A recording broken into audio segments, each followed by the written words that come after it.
Welcome to our SA20 post-match chat. That's right, just after match 2 of the inaugural tournament. And we saw really what was an absolutely fantastic game. The Joburg Super Kings just narrowly edging out Durban Super Giants. They scored 190 for 6, did JSK. And then it looked very, very much like Durban Super Giants were in charge throughout the vast majority of the innings, and then we saw that scoreboard pressure just start to kick in.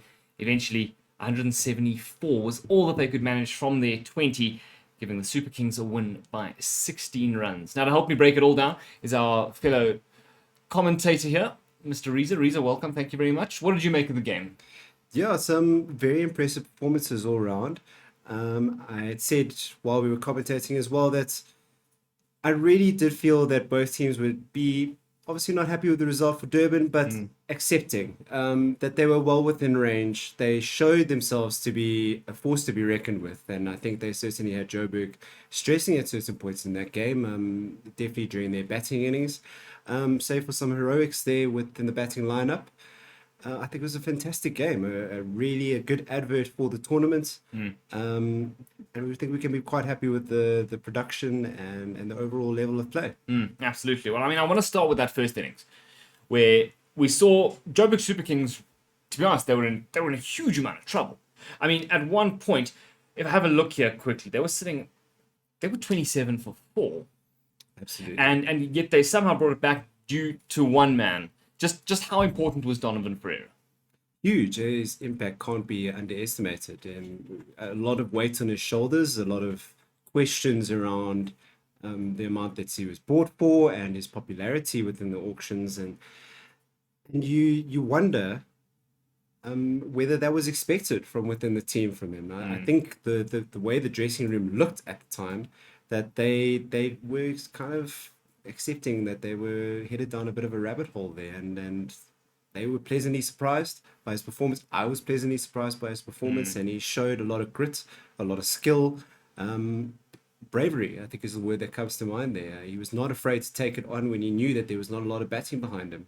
Yeah, so I mean, he is clearly one that we want to watch for the rest of the tournament, you have to say. But he was ably supported by Romario Shepherd, Yeah. who chipped in with a very helpful 40 off 20, setting them up for 190 for 6.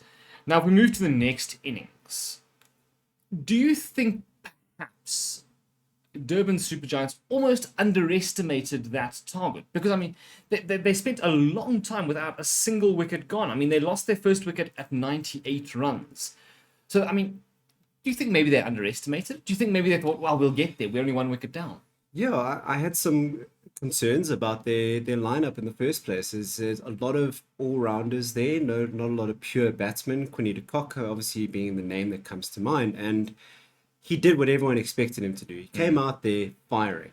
Not a lot wrong with what he did. Unfortunately, he went out to a very silly shot, trying to play it around for an easy one and chipped one back to the bowler.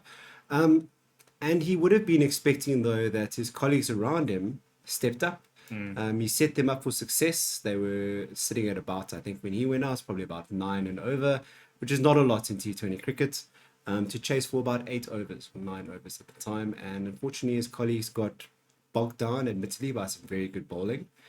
But they weren't able to break the shackles. And unfortunately, once he was gone, it fell apart. And that's going to be a bit of a concern for them going forward. Whether they are that much reliant on Quinny de Kock to get them off the front foot. There will be games where he's not going to contribute. What happens on the back of his exit? So we had a discussion about that now, building on this, while we were commentating, if you watched, which you should have done. It was a bit of an interesting point where we said, okay, but maybe a bit much of a sort of conventional team choice there from Stephen Fleming with Joburg Super Kings. But now we're sitting here and we're going, was there maybe too many all-rounders? Did they not have enough pure out-and-out class batting in that lineup? So when Quinton fell, there was something to pick up the pieces. Yeah, and we had the argument again while during the stream that Joburg, on the other hand, had a very traditional lineup, first four out-and-out batsmen. And the concern there was that they didn't really have the all-rounders to dig it deep at to 7 or 8 or 9. And on the converse, Durban was sitting there with a ton of all-rounders, opening up with a batsman who had an average of 20, which to me, frankly, in T20 cricket is just not good enough. No. And guys will say, oh, but he can strike a ball, he can strike a ball. And I say, an average speaks for itself. If you are only able to average 20, if you've only got 250s to your name and possibly 1 century, it makes very little difference if you're continuously at the top of the order that 1 in 10 innings will get you a return of 50 runs or more. And that's the case for all of the all-rounders in Durban. And so I believe that there is a reliance on Quinny de Kock to make the big score and for other guys to chip in with the 15 or 20 around him. And that seems to be their method of play. So I want to quickly go back to that bowling. We saw, towards the final few overs, it did look like it could have gone either way, right? I mean, if you go to the last, say, 5 overs, it really could have gone either way. It did look like they were still within reach. While that target might have been growing a little bit outside of Durban's reach, it did look like it was still there.